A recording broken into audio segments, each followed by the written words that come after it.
La Saint-Valentin. Mais quelle fête commerciale de Est-ce qu'on a franchement besoin d'un jour particulier pour montrer son amour à quelqu'un? Je ne crois pas. Oh, mais qu'est-ce que c'est que ça encore? Allô? Oui, bonjour, nous avons des fleurs pour vous. Quoi? Des fleurs? Oui, vous êtes bien Mademoiselle Dupont? Ben non, je suis Mademoiselle Hadès. Ah bah c'est pas vous alors. Bah vérifiez le nom avant d'appeler, donnez pas de faux espoirs comme ça. Qu'est-ce que j'aurais foutu des fleurs? J'ai même pas de vase. Et puis alors le jour où tu dois les foutre à la poubelle, avec les branches, tu crèves ton sac poubelle, tu te retrouves avec des gouttes de vieux sachets de camomille mélangés à du marc de café qui te salope tout le sol. Non merci, je préfère encore un seul propre. Bon allez, puisque c'est la Saint-Valentin, eh bien parlons amour, et mettons ce temps mort à profit pour essayer de détecter à travers le thème notre partenaire idéal. Que ce soit pour les hommes ou pour les femmes, Vénus, dans un thème astral, va représenter la façon dont on se comporte en amour. Avec une Vénus en Vierge, on aura tendance à montrer son amour en se rendant utile, en rendant service. Bah alors mon cœur, tu veux que je t'aide? Je vais le faire si tu veux. En y allant toujours de sa petite critique au passage, la Vierge quoi. En même temps chérie, regarde ton bureau, il est tout cracra. Regarde tes cheveux, t'as lavé tes cheveux, tu veux que je te les lave? Une Vénus en Sagittaire aura plus tendance à en faire des caisses, ce qui pourra fortement gêner une Vénus en Vierge, bien plus pudique et réservée. Mais arrête mon Dieu, arrête de donner un spectacle, là, tu vas nous faire remarquer. Plus c'est moche. Quant à la planète Mars, elle va représenter notre énergie physique et sexuelle. Lui, il a un Mars en Cancer. Alors il veut de la tendresse, de l'attention, de la douceur. Mais elle, avec son Mars en Scorpion, elle veut le manger tout. Viens là que je te dévore. Bah ouais, mais là tu me fais un peu peur quand même. Moi je veux des bisous, moi c'est bien les bisous quand même, non? Allez, vu que t'es seule et que je suis super sympa, je t'emmène au resto. Enfin, je suis seule. Pour moi c'est un choix, hein. Toi j'imagine que c'est subi et c'est ça qui est triste. Allez, on y va.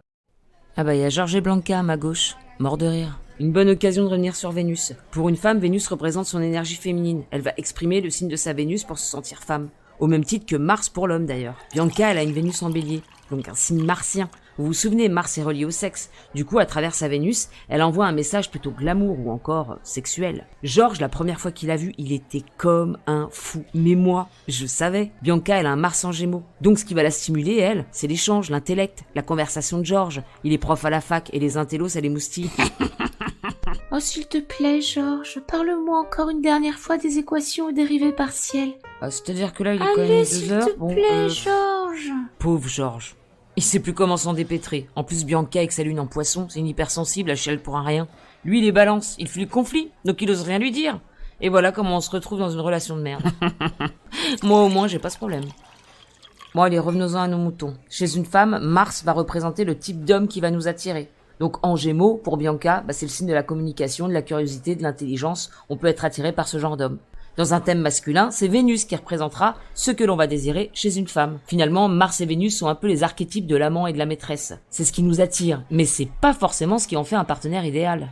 Pour ça, c'est plus le soleil qu'on va regarder chez la femme et la lune chez l'homme. Quand on sait que ça représente aussi les parents dans un thème, le soleil pour le père et la lune pour la mère, on comprend mieux le complexe d'Oedipe. À ma droite, c'est Daniel et Mathilde. Il est fou amoureux d'elle. Elle pas trop.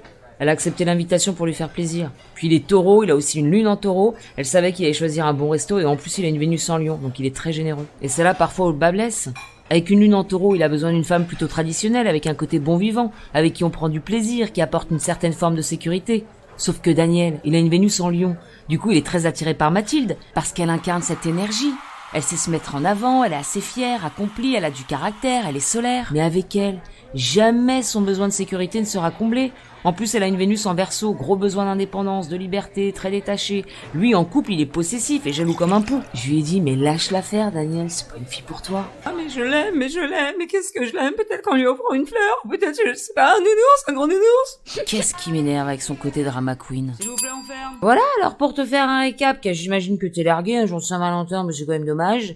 On va regarder la lune et Vénus pour un homme, le soleil et Mars pour une femme, mais aussi la maison 7 qui représente la maison du partenaire, les planètes qui s'y trouvent, le maître de cette maison. On peut aussi regarder Junon qui parle du couple. Ensuite, on fait un mix de tout ça en prenant en compte le thème astral de manière globale, parce que l'astro c'est du boulot. Et comme tu peux le voir, moi, mon partenaire idéal, c'est la bouteille de vin. Je suis bourré, je rentre, vin ou pas, la Saint-Valentin, ça m'a donné la nausée. Like, abonne-toi et à bientôt. Ciao, ciao.